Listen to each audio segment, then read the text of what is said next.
27वीं आईनी तरमीम इस टाइम पर भी ज़ेर बहस है और बात यह है कि मेरे अपने प्रोग्राम के अंदर ये ब्रेकिंग न्यूज़ सबसे पहले आई थी कि 28वीं आईनी तरमीम भी आ जाएगी।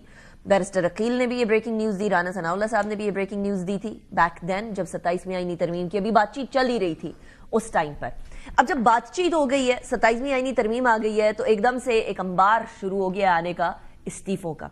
इन इस्तीफों की वजह से कुछ को फर्क पड़ेगा नहीं पड़ेगा, and how is it affecting the lawyers community, legal fraternity को कैसे अफेक्ट कर रही है, जरा इसके हवाले से बात करते हैं। वैसे जो मेहमान मौजूद हैं मैं उनका तारुफ करवाऊंगी। इस्लामाबाद स्टूडियोज में हमारे साथ हाफिज एहसान खोकर साहब मौजूद हैं, he is a senior lawyer, thank you very much for joining me in the programme. मेरे साथ आबिद जुबैरी साहब मौजूद हैं, साबिक सदर हैं सुप्रीम कोर्ट बार के, he is also very seasoned lawyer, thank you very much Zubair साहब for joining me in the program. Zubair साहब, स्टार्टिंग फ्रॉम यू, लॉयर्स भी डिवाइडेड हैं, जजेस भी डिवाइडेड हैं, लेकिन ये वही डिवीजन है कि अक्सर औकात बहुत सारे फैसलों के ऊपर वो फैसले भी जो कि बड़े क्लियर होते थे उस पे भी कई दफा बहुत डिवाइडेड किस्म के फैसले आते थे। अब ये जो डिवीजन इस टाइम पर पाई जा रही है, जो इस्तीफे आ रहे हैं नाउ आफ्टर द लास्ट 2 इस्तीफास from yesterday from supreme court, अब हाई कोर्ट्स की तरफ से भी इस्तीफे आने शुरू हो गए, कैसे आप पैन आउट होता हुआ देख रहे हैं 27वीं तरमीम के इम्पैक्ट को ऑन लीगल फ्रेटर्निटी? बिस्मिल्लाहिर्रहमानिर्रहीम। देखिए अनीका, ये लीगल फ्रेटर्निटी से सिर्फ मुहित नहीं है, ये इस पूरे मुल्क का सिस्टम बिगाड़ दिया है। आप देखिए 27वीं तरमीम ने एक सुतून जो हमारा अदलिया का था उसको बिल्कुल तबाह बर्बाद करके रख दिया, सुपीरियर कोर्ट को, और उसमें सुप्रीम कोर्ट जो था हमारा हाईएस्ट एपेक्स कोर्ट था, उसकी जजमेंट्स बाइंडिंग होती थी सारे कोर्ट के। अब उसके ऊपर एक दूसरी अदालत जिसे कॉन्स्टिट्यूशनल अदालत बना दिया गया, उसके ऊपर बना दी गई है, और उसके जो फैसले हैं वो सारी अदलिया पे, सारे लोगों पे बाइंडिंग कर दिए गए हैं। और सुप्रीम कोर्ट के जितने 75 साल के फैसले थे जो सब पे हम सब उसके पाबंद थे, वो उसके भी पाबंद नहीं है। तो इससे पूरा एक सिस्टम जो तुम्हारे सेपरेशन ऑफ पावर का जो कॉन्सेप्ट था वो बिल्कुल खत्म कर दिया गया और सुप्रीम कोर्ट को फना कर दिया गया, क्योंकि supreme court was the highest constitutional court of this country. उससे सारी कॉन्स्टिट्यूशनल पावर लेके एक फेडरल कॉन्स्टिट्यूशनल कोर्ट में दे दी गई है।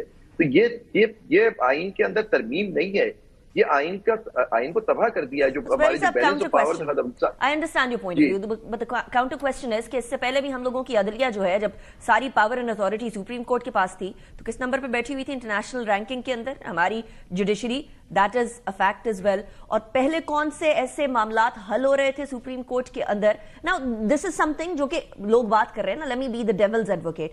सो पहले कौन से ऐसे मामलात थे जो अवामी मामलात हल हो रहे थे? जब भी कोई सियासतदान का कोई इशू आता था, वो क्योंकि जीनत बनता था टेलीविजन की, तो वो सर फहरिस्त हो जाता था अदालत के अंदर और बाकी सारे मामलात पीछे रह जाते थे। सो उसको सेग्रीगेट करके काइंड ऑफ आवाम के लिए, आम आदमी के लिए आसानी नहीं हो गई? आवाम की बात नहीं, देखिए जो कॉन्स्टिट्यूशनल ज्यूरिसडिक्शन होती है वो आम आदमी ही इन्वोक कर रहा होता है जो स्टेट के खिलाफ, यानी हुकूमत के खिलाफ तशरीह के लिए। देखिए ये आप आम जो काम होता था सुप्रीम कोर्ट का, नेचुरली वो आपकी नजर से नहीं गुजरता कि हर रोज कितने केसेस वो फैसला करते हैं। कॉन्स्टिट्यूशनल केसेस, एक आध कोई केस आ जाता था, बहुत कितनी दफा फुल कोर्ट बनाए के सारा का, और फुल कोर्ट के बाद भी केस चला करते थे।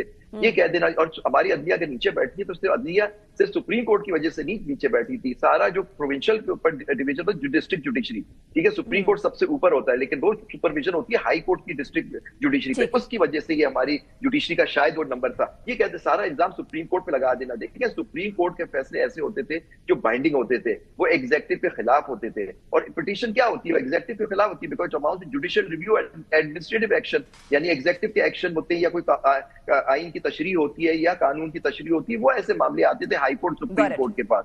आपने हाई कोर्ट में भी सिर्फ हमारी कोई सिंध हाई कोर्ट में कॉन्स्टिट्यूशनल बेंच बनी हुई है, तो वहां से भी सारी पावर जजों से दे दी। दो बेंचेस हैं जिसके पास वो पावर चली गई हमारे हाई कोर्ट, बाकी जज बैठे हुए ऐसे ही। ठीक, लेकिन जुबैरी साहब, ये वाली बात स्पेशली के सुप्रीम कोर्ट में या किसी जगह पर इजारादारी हो गई सर्टन चेंबर्स की या सर्टन लोगों की जो आपस में जुड़े हुए हैं, एक ही चेंबर से बिलोंग करते हैं, या एक ही कोई सीनियर है, या एक ही ग्रुप है, इसके अंदर स्पेशली क्योंकि बार की पॉलिटिक्स बड़ी इंटेंस हो चुकी है, ये वो वाली बार की पॉलिटिक्स नहीं रही जो हल्की फुल्की चलती है, बड़ी इंटेंस पॉलिटिक्स होती है, पार्टीज इन्वॉल्व होती हैं।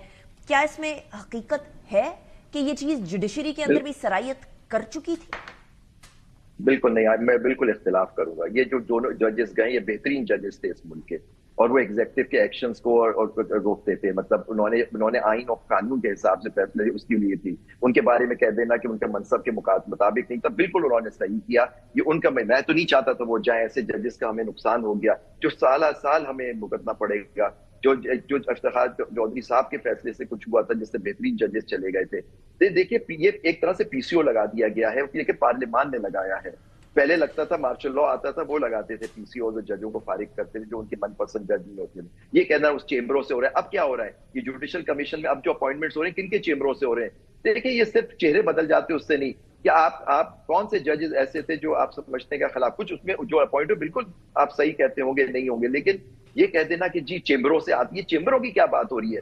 وہ جوڈیشری سے پریکٹس کرتے ہوئے لوگ تھے. اگر ایک چیمبر میں اچھے لوگ کام کر رہے ہیں, اگر ان کو ججز بننے کا موقع, پہلے بات ہو اگر وہ سکسیسفل چیمبر سے تھے, ان کی بڑی قربانی تھی کہ وہ بنے, فائنینشیل لاس کر کے وہ خدمت کے طور پہ آئے, ان کو سراہنا چاہیے تھا. یہ کہہ دینا کہ چیمبروں سے ہوتا, جوڈیشری کو ایز اے انسٹیٹیوشن تباہ کر دیا گیا ہے. Got it.